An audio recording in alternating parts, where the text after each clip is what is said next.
Allot. First of all happy good Friday అందరికీ. Thank you.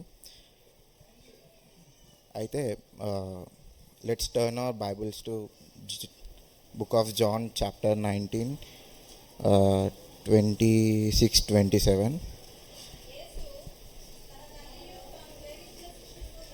చుండుట చూచి, అమ్మా, ఇదిగో నీ కుమారుడు అని తన తల్లితో చెప్పాను. ఆ తరువాత శిష్యుని చూచి, ఇదిగో నీ తల్లి అని చెప్పాను. ఆ గడియ నుండి ఆ శిష్యుడు ఆమెను తన ఇంట చేర్చుకొనెను. Thank you aunty. ఇప్పుడు మనం 26లో చూసినట్టయితే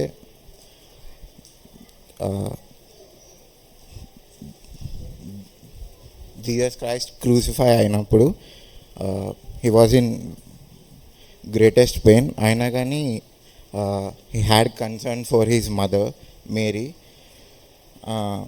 అందుకనే హీ కింద చూసినట్టయితే అండ్ జాన్కి చెప్తాడు,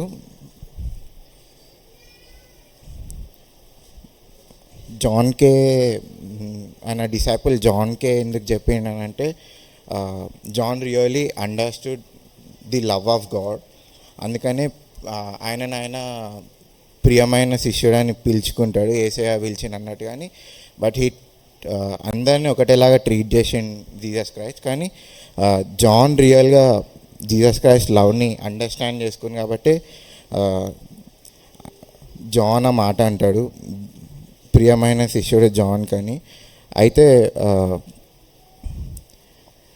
ఈ థర్డ్ మాట నుంచి మనం ఏం నేర్చుకోగలుగుతామంటే, దో జీసస్ క్రైస్ట్ తండ్రి యొక్క చిత్తంని నెరవేరుస్తున్నా కానీ అంత బాధాకరమైన సిచ్యువేషన్లో he was nailed to the cross అయినా కూడా he had concern for his mother.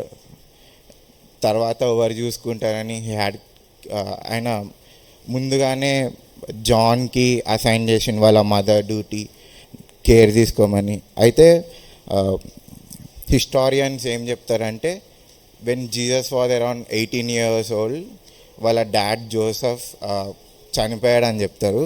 అప్పటి నుంచి Jesus was the one eldest one. కాబట్టి హీ టుక్ కేర్ వాళ్ళ మదర్, వాళ్ళ ఇంట్లో హాఫ్ బ్రదర్స్ ఉన్నారు ఆయనకి, వాళ్ళ మదర్ వాళ్ళందరినీ చూసుకోవడం, వాళ్ళకి ఫుడ్ కోసం అంటే బైబిల్లో చూడడం. కానీ హిస్టరీలో చూస్తే వీ క్యాన్ అట్లా అర్థం చేసుకోవచ్చు అనమాట.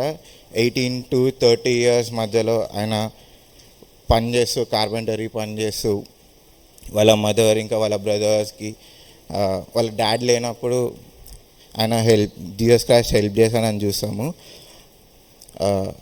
అంటే ఈ మాటలో నుంచి మనం అంటే అసలు ఫ్యామిలీ సిస్టమ్ అంతా క్రియేట్ చేసింది, అసలు ఆ రూల్స్ రెగ్యులేషన్స్ ఏమేమి ఉండాలి ఏమి ఉండదని తెచ్చింది, అసలు అవి క్రియేట్ చేసిన దేవుడు. అయినా కూడా though he was a man, అయినా కూడా ఆయన క్రియేట్ చేసిన ఫ్యామిలీ సిస్టమ్ అన్నిటికీ ఆయన అబాయిడ్ అయ్యి ఉండి, వాటిని కూడా ఆయన సన్ ఆఫ్ గాడ్ అయినా కూడా వాటికి ఆయన అబాయిడ్ అయ్యి ఉండి, అయిన మాటల్ని ఆయన ఎప్పుడు కూడా ఇట్లా తృణీకరించకుండా ఆయన మాటలపైన ఆయన నిలబడడం చూస్తాం మనము. ఇంకా మనం ఏం నేర్చుకోవచ్చు అంటే, జీసస్ అంత బాధలు ఉన్నా కూడా ఆయన కన్సర్న్ వాళ్ళ మదర్ పైన ఉంది, పేరెంట్స్ పైన ఉంది.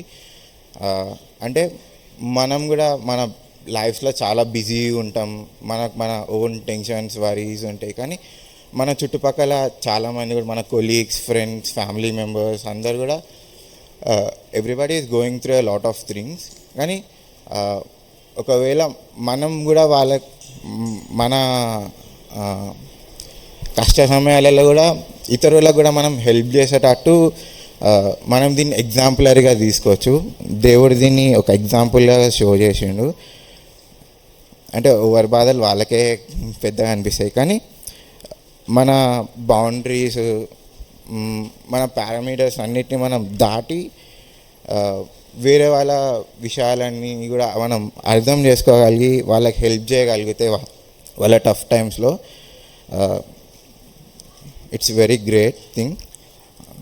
అది మనం అర్థం చేసుకోవచ్చు. ఇంకొక పర్స్పెక్టివ్లో దీన్ని అర్థం చేసుకున్నట్టయితే వేరే వాళ్ళకి హెల్ప్ చేయడం అంటే మనం ప్రే చేయగలిగింది ఏంటంటే అంత సెన్సిటివ్ హార్ట్ని మన దేవుడు దయచేయలాగున ఈరోజు నుంచి మనం నేర్చుకొని అట్లా ప్రేయర్ చేసి అంటే ఈ గుడ్ ఫ్రైడే నుంచి అన్న వేరే వాళ్ళ విషయాలను కూడా మనము కరెక్ట్గా అర్థం చేసుకొని వాళ్ళని కూడా ఈక్వల్గా ట్రీట్ చేసి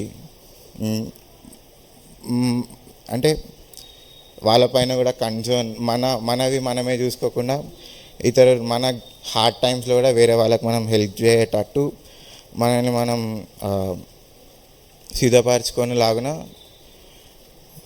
ఈ విషయాన్ని పంచుకోవాలని మీతో ఆశపడి షేర్ చేసుకున్నాం. Thank you for this opportunity.